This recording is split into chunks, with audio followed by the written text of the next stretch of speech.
वसई पूर्वेला एका भल्या मोठ्या नाल्यात रिक्षा पडली आणि रिक्षा पडून त्या रिक्षा चालकाचा दुर्दैवी मृत्यू झालेला आहे। त्या ठिकाणी मी सध्या उभा आहे वॉर्ड क्रमांक 27 म्हणजे हा जो नाला आहे त्या नाल्यामध्ये चिंचोटी आणि तुंगारेश्वर धबधब्याचं पाणी मोठ्या प्रमाणावर येतं आणि रात्रीच्या सुमारास हा जर CCTV तुम्ही पाहिलं तर कशा प्रकारे रिक्षा चालक तिकडून आला आणि त्याला अंधार होता कारण इथे स्ट्रीट लाईट देखील नव्हती, त्यामुळे तो रिक्षावाला थेट नाल्यामध्ये पडला। नाल्यामध्ये पडल्यानंतर रिक्षाचा चक्काचूर झाला आणि तो रिक्षा चालक होता त्याचा दुर्दैवी मृत्यू झाला।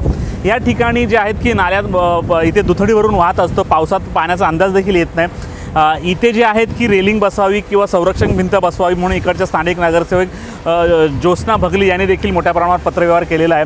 त्यामुळे इथे लवकरात लवकर रेलिंग किंवा संरक्षण भिंत जर उभारली नाही तर आज एक रिक्षा चालकाचा मृत्यू झालेला आहे। इथून शाळकरी मुलं जातात, शाळेच्या बस जातात, मोठे मोठे ट्रक टँकर जातात, त्यांच्यासोबत देखील अशा प्रकारची घटना होऊ शकते। त्यामुळे लवकरात लवकर महापालिका इथे आता काय उपाययोजना करते ते देखील पाहावं लागणार आहे। ज्या नगरसेविका ह्या प्रभागाच्या आहेत ज्योत्स्ना भगली, त्यांनी नेमके या संपूर्ण प्रकारावर काय माहिती दिली आपण ऐकूयात। माझं नाव ज्योत्स्ना शरद भगली। काय प्रकार घडला त्या दिवशी ते रिक्षाचा? त्या दिवशी 17 तारखेला रात्री 10:30 पावणे 11च्या सुमारास एक रिक्षा चालक नदीमध्ये पडून त्याचा दुर्दैवी मृत्यू झाला।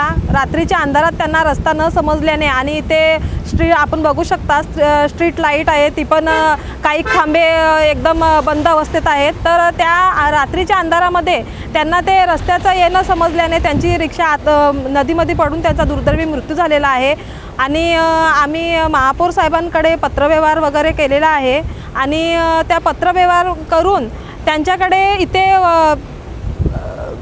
याची आपल्या संरक्षण भिंतीची मागणी केलेली आहे आणि त्या पावसाळ्याच्या आधी ती संरक्षण भिंत व्हावी जेणेकरून शाळकरी मुलं इकडनं प्रवास करतात, हजारो नागरिक इथून प्रवास करतात, तर इथे परत कुठली दुर्घटना न होणे ही आपलीसुद्धा एक जबाबदारी आहे आणि याची काळजी सर्वांनीसुद्धा घेतली पाहिजे आणि इथे लवकरात लवकर संरक्षण भिंत व्हावी अशी आमची महापौर साहेबांकडनं मागणी आहे।